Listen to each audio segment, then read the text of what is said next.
to the StarCommand podcast, NFL edition. I'm here with my friend Alan Bragg, and I am David Seymour. If you could, before we get started, hit that like and subscribe button down at the bottom of your screen. Share it with all your friends. Help us get the word out. All right, this is the NFL edition, Alan, and I'd like to start off talking about the two trades that happened early this week. You had Davante Adams reunited, and it feels so good with Aaron Rodgers and the New York Jets. And then a sneaky good trade, I feel like is the most impactful of the two trades, is Amari Cooper leaves Cleveland and goes up to Buffalo to join Josh Allen. Yeah. The splash, obviously, that's getting all the headlines and getting talked about is Devontae joining up with Aaron, going to the Big Apple, and they play in Jersey, but New York, and reuniting and sparking that offense and saving the day, and but when you think about it, you got Aaron Rodgers coming off an injury, you've got a team in turmoil. Obviously, they got stuff going on. Just fired the coach, new OC. Um, they, what does Devontae Adams do for them, right? Possession, maybe, he'll get some touchdowns. Aaron back shoulder fades will probably work a little more, which is what Mike Williams didn't stay on the red line and know what back shoulder Aaron wanted to throw to. So some of that stuff will be worked out. But even though that's the biggest splash media wise, Amari going to Buffalo, in my opinion, is the better helping the team get to where they want to go. You got Right. a adult professional coming into the locker room. Not saying Devontae is it again. It's Devontae's a pro's pro, but Amari's the same way. You don't hear anything. Gonna go do his work. Gonna show up. Gonna make his 7 catches. Try to give him 10 targets a game Yeah. and give Josh Allen that veteran receiver that he so badly needs because they've been churning out wins and winning games ugly and figuring out ways to read whether it be running the running game, the defense. Just Amari Cooper coming in, great route runner, great hands, great pro, good guy in the locker room. It's really going to help them win that division, in my opinion. Right. So I think that the first 3 weeks of these trades, right, they happened within hours of each other. Um, so they happened at the exact same time, essentially. I think that the first 3 weeks, Davante Adams is more impactful for the New York Jets than what Amari Cooper becomes for the Bills right at first.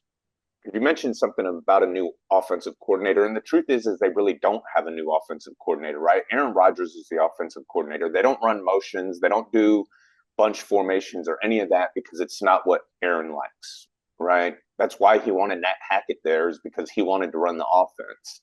Well, they got rid of Nat Hackett as the offensive play caller and brought in this other guy, and their offense looked exactly the same. So but I do feel that the connection that Davante Adams and Aaron Rodgers has will be more impactful for the first 3 weeks. Over the course of the rest of the season and moving into the playoffs, though, and only because Amari Cooper has to get caught up in Buffalo, right? This is a whole new playbook for him, a whole new quarterback for him. It's going to take a little bit. He'll have packages and plays and stuff that he's learned, and it'll his workload will increase each week over the next 3 weeks. But over the course of the season, I agree with you that Amari Cooper is by far the biggest pickup. If you watch Buffalo the first couple of weeks, they looked unstoppable. They looked like they hadn't missed a beat. Stephon who, and then they played Baltimore, right? And they got housed by Baltimore. A lot of that was that they couldn't stop Derrick Henry, which not a lot of people can. But they really got housed, and even on offense, and you could see that they were missing that true number one. And then I watched them the next week, and I was watching Josh Allen just run around back there. I mean, and you could see guys weren't like wide open, but they were NFL open, and places that Josh would normally throw a ball to. And I just don't feel like he trusted his receivers. Shakir was down that week, right? He was out with the concussion. And so it was just Keon Coleman and whoever else they have out there, and you could tell that he didn't trust the players on the field to catch the ball. And he was really trying to do too much. And we know in the past that Josh Allen trying to do too much creates a lot of turnovers, a lot of bonehead plays. He makes a lot of mistakes when he's trying to be Superman. And I think this kind of takes the S off of his chest a little bit and allows him to go and get comfortable with, like you said, a veteran receiver that's a pro's pro that, yeah, we're going to try to get you 10 targets a game. But if we don't, we know he's not going to go to the media. He's not going to scream and yell and shout. He's going to sit quietly and go about his business. Absolutely. And it's just gonna the big thing. Let's look at now the number two receivers on this team. Let's look at how this could help Keon Coleman. Buffalo drafted him thinking he would be the Malik Neighbors, the Brian Thomas, Right. would be that guy. And he hasn't yet, but he's also getting the best defender every game, locking him down. And he hasn't, him and Josh Allen have not found their groove yet. Now he can just settle. I think he's going to benefit from this hugely because he Oh, can settle. He can get the second best D back from the defense now covering him when Amari gets the best. And hopefully to start churning that out because you think about it, if Keon Coleman's putting up elite neighbors numbers, this trade doesn't happen, right? right. If and it's possible. We've seen these rookie receivers come in and it just clicked. Now on the other side with Sauce Gardner, no rookie, he's all pro already. But I mean Garrett Wilson, sorry. Garrett Wilson, yeah. Yeah, Garrett Wilson. He's going to help him with Devontae. Um, I just think that again, in the long run, I think the better team is Buffalo. Right. So I think the better prepared that they can get their offense clicking and churning. Gosh, we're still just at what, week 7? Yeah. Or is it in week 8 with the bye? I can't remember. It's let's see, No, we're three and week 7 NFL, week week 7. 8 college. Yeah, week 7. Still a long way to go to figure these offenses out. And I think Keon Coleman's going to benefit a lot because hasn't clicked yet. But I think, he was high on both of our radars at the beginning of the year of somebody to look out for. Um, Yeah. so looking to see that hopefully he can benefit for some rolled over coverage and him and Josh can start going. Yeah, most definitely. So switching gears a little bit, talking about some of these teams. We talking about at this point in the season, right? Week 7. There's 11 weeks left in the season, and this is kind of we're going to get into this is the gauntlet of the season. This is where playoffs kind of get decided. Is in the next, you know, 5 to 7 weeks. There'll be some teams that the last 3 or 4 weeks of the season are fighting and clawing for a wild card spot, but this is kind of the meat of the season where your division winners kind of get settled out. Teams start cannibalizing each other that are doing well. We thought we should talk about the teams that are most underachieving and the teams that are most overachieving. And I know this is tough, but we've got the Eagles, Cowboys, Jaguars, and Jets as our underachievers. Just for the expectations that were put on this season. The Eagles obviously getting 2 new coordinators, drafting an entire new secondary to try to shore that up, signing C.J. Gardner-Johnson, all of the moves that they made to try to get back to where they were at a couple of years ago in the Super Bowl. You have the Cowboys who, before the season started, Jerry Jones came out and talked about how all in they were in. Then they went and made no free agent signings, waited till right before the start of week 1 to sign Dak and CD, and kind of looked inept on both sides of the ball so far this season. You've got the Jaguars, who we thought, Trevor Lawrence has just signed this big contract. They were in the playoffs a couple of years ago and came back from 28 points down to beat the Chargers. Are they going to get back to their winning ways? And then, of course, the Jets with Aaron Rodgers, we had, coming back healthy, there were expectations on him.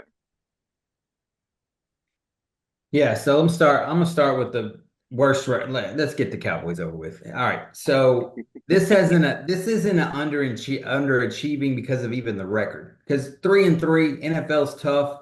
Getting W's on Sundays is hard. But by gosh, this is a eye test and do we have the players to compete with the good teams? And we don't. We have gotten destroyed when it's a big time game. We got I mean, it was a laughing stock to the point where I quit watching the game on Sunday against Detroit. We couldn't move the ball. We looked ridiculous. All aspects. Our kicker's our best player.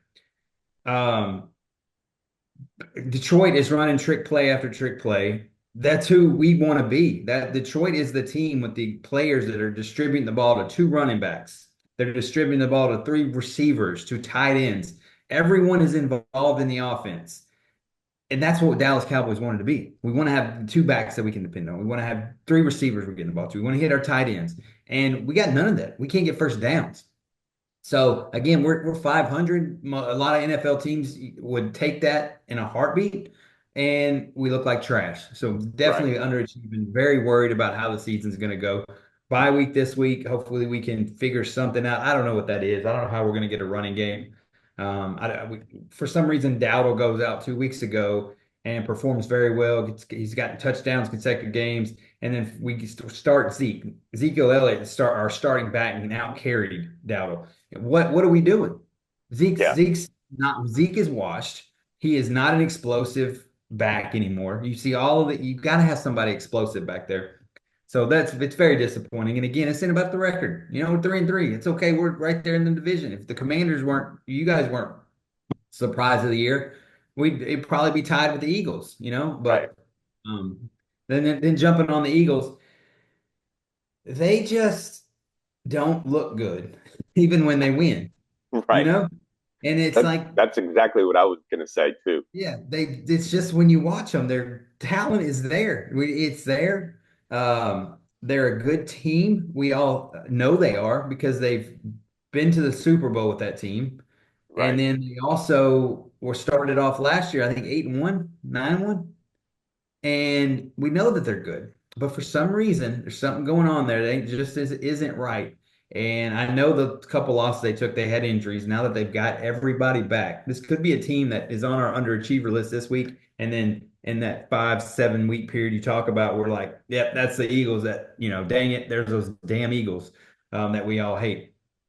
Um, the Jets they're not a good team. I don't know how to put it. Right. We wanted Aaron Rodgers to be back. He's back. We thought, yes, they're going to be in the play. They're a playoff team. But and when you have a quarterback like we saw, think back to Kirk Cousins week 1. Everybody's Yeah. like, oh crap, he can't move. He is a statue back there that is just throwing off and he looked terrible. Kirk Cousins progressing. Aaron Rodgers is not. He's I not. would say that Aaron Rodgers is regressing. Yes, for sure. You absolutely see that, and it's tough, not tough to watch for me. I like watching elite athletes do great things. Never been a big fan of Aaron Rodgers, not a fan of the Jets, so I want them to be competitive. But you just see him. It's he's got to have guys catching balls and breaking tackles. 10-yard slant post, catching it, breaking tackles, or making those amazing back shoulder catches like the him and Devontae used to always do. And that's Yep. going to pretty much have to save them. Maybe they get their two running backs going. Um, but yeah, they're not a good team. I don't see them being able to run off 4 in a row at all this season and No. getting above 500. So for me, it's not even the Jets aren't a good team. They're just not a good organization, right? We've my entire life they have been inept at football. They get a couple of good years here or there where they have a good coach and a couple of good players. I mean, you look at the Rex Ryan days, right, when they had Mark Sanchez and they made it to back-to-back AFC Championship games, and like immediately they blow it all up. They run out and get Aaron Rodgers, who I've always kind of thought was a little overrated. He played on a lot of really good Green Bay Packer teams with really good coaches and really good players around him. And not that he's a bad player, but I mean, you hear all of these guys talk about, Stephen A calls him a bad man. And there's a lot of talking He heads just, out he there just that will say that he's one of the greatest quarterbacks ever who's been to one Super Bowl. But he You can throw know, such a pretty ball. He's a great thrower of the oh yeah, football. yeah. He's I got the don't most take anything beautiful, away from his talent or his abilities, and we get but caught when looking at them. Like, right, oh, look at that deep spiral and that Hail Mary he pulled off and the out route, like hitting the guy on the sideline, with his toes in. Like the man can make some throws, right, but he and also needs to be able to get out of the pocket and make those throws. exactly, and the other part of that is if you look at his playoff record, it's not great. You No. know, he's not great when the game is on the line and it matters the most. You know, and for the Jets, the game's always on the line and always matters the most. So I do really feel like that they're underachieving. I was excited before the season to see him come back healthy and see what this could look like. And it's just been very disappointing. It's not been exciting at all. Um, Let's don't I forget to live talk about the Jags. Yeah, as I say, your gonna hometown. say I Let's talk live about I Jacksonville. live here in Jacksonville and the disappointment in this team is by and far just it's dreadful, right? What is it? What's the if you could put your one thing, what's the problem? It's coaching. Doug Peterson doesn't have that locker room. He's running into the same problem here in Jacksonville that he ran into in Philadelphia is that this Press Taylor guy that he has as his offensive coordinator, who is absolutely inept, right, is just they're I would say that they're ruining Trevor Lawrence. I don't know that Trevor Lawrence is this all-world talent that we deemed him to be at Clemson as a redshirt freshman, right? When he came in and won the national title. And if you look at the rest of his years at Clemson, he kind of started to regress a little bit there. It was almost like all of these coaches have put Trevor Lawrence on this pedestal and they're scared to coach him. They just let him do whatever it is that he's going to do. And he seems to continuously regress. Everybody throws out his rookie year because that was the Urban Meyer year. And they bring in Doug Peterson and they go to the playoffs, have the big playoff win against the Chargers. And again, now we're regressing. You know, I think that the Jaguars have plenty of talent on the team. I think that their uh, offense is very vanilla. It reminds me of the New York Jets offense, right? We're just going to line up and hope somebody gets open. You know, we're not going to motion. We're not going to bunch formation it. We're not going to do anything creative to try to trick your eyes or anything. We're just going to line up 11 versus 11 and see who's better. And if a defense doesn't have to account for any kind of motion or You make the disguise or defense, you anything, can let the defense react and play and not think, they're better. You right? have to have those linebackers and those safeties and those corners thinking before you snap the ball. Oh, maybe I have to do this. That way they're a half second slow. Got I to. need You I need them looking over to the left while I'm doing everything over to the right. absolutely. And It's all about getting in there, making them think before they just fire off the ball. right, And that's such a surprise. At 1-5, the two surprises this year, I think you would probably agree with this, are Jacksonville and Minnesota. yeah, Like almost definitely, Jacksonville, here you are 1-5, and you got talent. I still think Jacksonville. We did my picks last night. I think Jacksonville's going to win today. They're in London. I just think that they've got the players. I don't understand why they keep going out and not offensively moving the ball. On Trevor Lawrence, he's not a game winner. And no, by that, I mean, like, he's not going to be the thing that overcomes games. And then we thought he was that, right? We thought he was going to be the Patrick Mahomes, the guy that can go out there and win you games. It doesn't appear that he can. If the running game's not going, and if he's got receivers aren't making plays and the defense keeping him in it, he's not going to go win you a shootout. It's yeah, just not going to do it. And I just haven't seen it. So, I just really that's just such a surprise. The Jaguars being 1-5, it just didn't make any sense. But the coaching thing, I like what you're saying there. It's hard to think of Doug Peterson coming off a Super Bowl. What was that? 4 years ago, yeah, 5 years ago, maybe. He can lose the locker room because if that guy can lose the locker room, what does that say about the players? yeah, yeah, most definitely. And so you just mentioned the Vikings. We'll get into our overachieving teams here. Um, You talked about the Vikings. I'd mentioned the Chargers. Obviously, we all think the Commanders have definitely. I thought we were in a full rebuild. The Commanders were. Uh, Adam Peters and Dan Quinn said it was just a reset, and it looks like that they were absolutely right. Jaden Daniels, a good quarterback, will cover up a lot of deficiencies, and our team still has a ton of deficiencies, but Jaden Daniels is covering most of them up. It's a hard-fought loss in Baltimore, but I like to see where we were at in the loss. I was able to take some positive things away from that. And truthfully, I feel like if we would have had Brian Robinson Jr. healthy and been able to have some semblance of a running game with him, that game goes a little bit differently. We may not have won it, but I think we would have kept it a little bit closer and possibly won it. Austin Eckler and Jeremy McNichols are just not. They're not bad running backs, but they're not every down backs, right? They're not feeding the ball 20, 25 times and letting pound around up the middle, and we needed that bruiser. We needed a bruiser to match their bruiser. And not that Brian Robinson Jr. is anything Derrick like Henry. Derrick No, Henry, but you're right, absolutely right about that. That's what you have to do with Baltimore. You got to keep the time possession with them and punch for punch with those guys. and then the And other team, that was very surprising, the 7 point loss. Like yeah, I would take that. Give me that for in a second. They housed us. Give me a 27-20 game against Baltimore because Lamar Jackson is 20. I should have looked it up. I think it's it's 28 and 1. 20, it's 22-1, Is or it is only it 20? 22 and 1? Yeah, 22-1 I was thinking against it the was NFC 27. teams. Yeah, that's ridiculous. So, yeah, that was a good showing for you guys. And you got your quarterback, Dan Quinn, and your GM made some good moves in the offseason. You guys weren't all in, and look at y'all just filling in pieces and getting studs plucked a couple from us. Yeah, And then you guys are, yeah, very, very big surprise this year.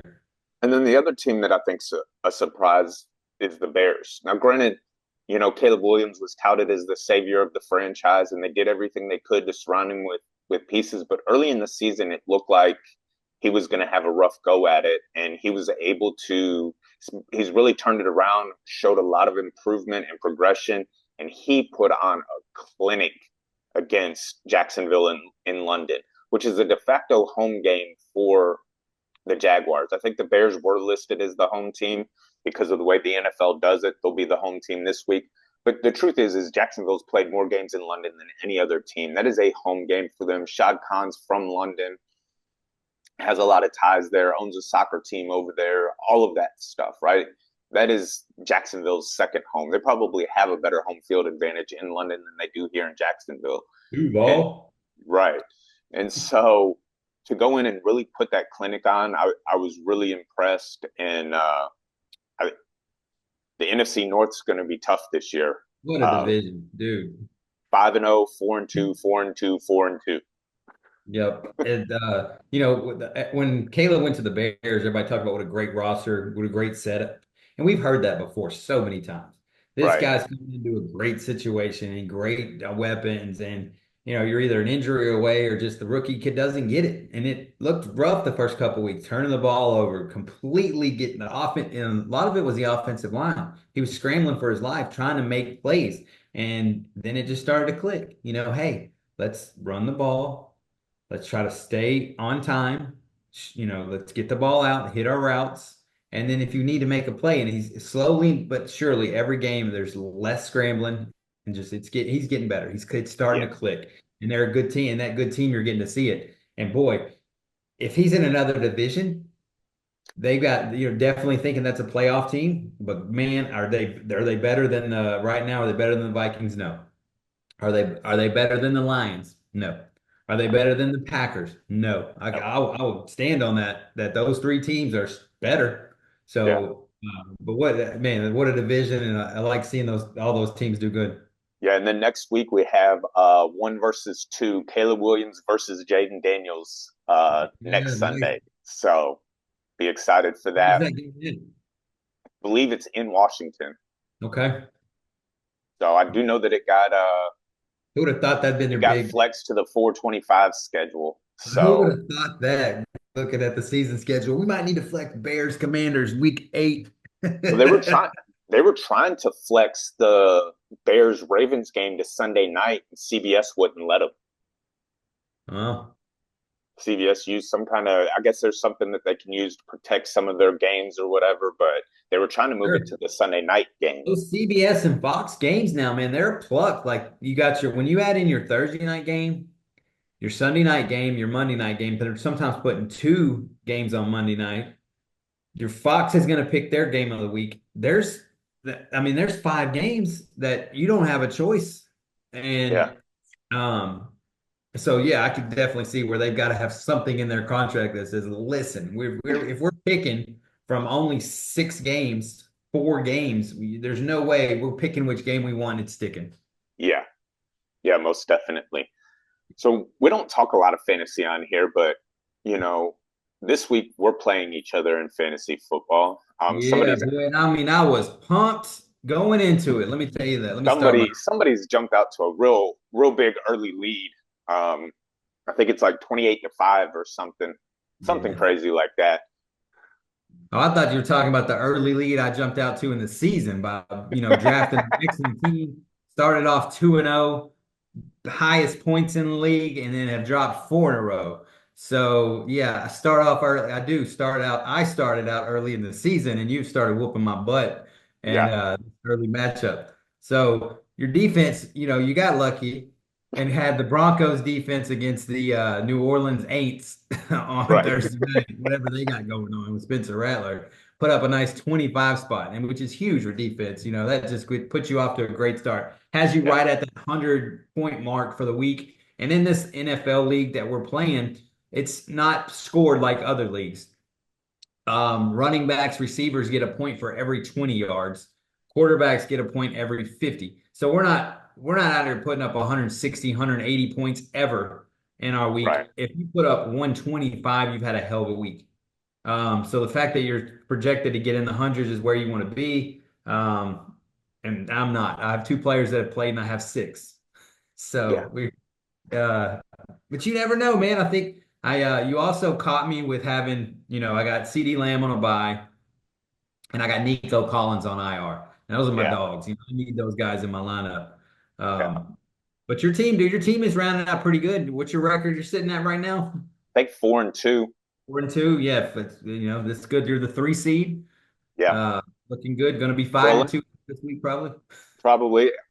What I need though is I need Tyreek Hill to figure out some sort of connection with either Skylar Thompson or Tyler Huntley, right? Like I need You him need to do two to come back. something for me, or I You need need two. Tua back, That's right? what you Like need. 2 or 3 weeks from know, now. prayers for him that he comes out of this healthy and able. I know they're talking about he's going to come back this season, and his head and his brain are way more important than my fantasy team, right? But if he's coming back, when I need to know when, because Tyreek Hill is. I was talking about possibly putting him on the bench this week, right? We were talking earlier this week, and I was thinking, and I might have to put him on the bench for Keenan Allen. Come to find out, the Bears are on a bye week, so that's not possible. Good, worked out for So, you. I have him in another league, and I benched him. I did. I benched him. I'm back in the lineup this week due to injuries and bye weeks. But yeah, yeah, it doesn't make sense when now this is a 12-team league. So our bench is depleted. Another right, league, my league is 10-team league, so my bench is I'm loaded. There's more players available. There's not right, here. So there's not like you have that stud just sitting there waiting and to be able to put in for Tyreek Hill. But at the same time, I've seen it. Tyreek is going to have a big game where he catches a 70-yard pass, a 40-yard pass for a touchdown. He's not going to have a 10-catch game with these quarterbacks. no, And no, and really you play this him week every week waiting for that 2-touchdown game. I mean, it may be this week. Indianapolis has probably the worst secondary in the NFL, so if it's going to happen, it's going to happen this week. So, I, I hope not. I mean, I don't want to. At the same time in this league, we earn $20. David and I can earn $20 every week. We get the highest points for that week. So if I'm going to take a loss, I root for you to get the high points. Go ahead and get up there around that 130, 140. Have you a big week, my man. I'm hoping so, I'll be man. back. I'll be there. I'll be there in the playoffs. Right. Mixon's healthy. Brian Robinson's coming back healthy. We're going up against a Carolina Panthers team that obviously can't stop the run because I had Kirk Cousins in my lineup last week because Sam Darnold was on the bye. Kirk Cousins got me all of 10 fantasy points, and every time I looked up at the scoreboard on the TV, somebody had a rushing touchdown. Yeah, they were running all over Carolina. So I think Brian Robinson Jr. is going to have a good game this week. You got And Debo healthy Joe again. That's huge. Debo's healthy. Joe Mixon's healthy. So they're going to need Debo to have a big game this week against Kansas City. They're going to have to pull out the trickeration. Brock Purdy and Kyle Shanahan cannot seem to figure out how to beat Kansas City. So he's gonna have to dial up the game plan against Steve Spagnuolo's defense because they've got to figure out a way to get over Kansas City before they meet them again in the Super Bowl, possibly. Because if he can't figure out how to beat them here, it's just going to keep getting in these players' heads. So, Yeah. but so good luck to you this week on Yeah, I fantasy. also got doing the old. I have my kicker such an MVP, right? I mean, this guy's outscored Stephon Diggs, CeeDee Lamb, Brandon Aubrey. That I'm keeping him dropping. I'll be dropping a position player to add a second kicker because Cowboys are on a bye. Because I'm not giving this number one kicker up. There was a list I saw online of players that Brandon Aubrey's outscored. Yeah. It was stud after stud. Tyreek Hill, CeeDee Lamb, Stephon Diggs. It's like, what? CJ Jeez. Stroud, he's outscored CJ Stroud this year. Wow. Well, CJ Stroud seems to, not that he's in a complete sophomore slump, but he has taken a little bit of a step back this year compared to I think what we expected for him Yeah, after he's had a last few year. slow games and then he lost Nico. Yeah. And really Nico's his guy, right? Nico For came sure. on because CJ came on and they came on together and they've established this connection. And so without him, kind of expect CJ to slide back a little bit because that's his guy, you And when he know. lost Nico last year, that's when Tank Dell blew up and came out of nowhere. It was like, oh, who's Tank Dell? And this kid Right. was 2 touchdowns every week. So, And the thing Stephon, is Stefan's going to have to step up, but I wonder if maybe some of the age isn't going to start to catch up with Stefan here coming around the bend. But we'll see. He had a big game against Buffalo, which is what he wanted to do. Um, yeah. Well, I think that'll about wrap it up for us. that'll We do it for will the uh, NFL.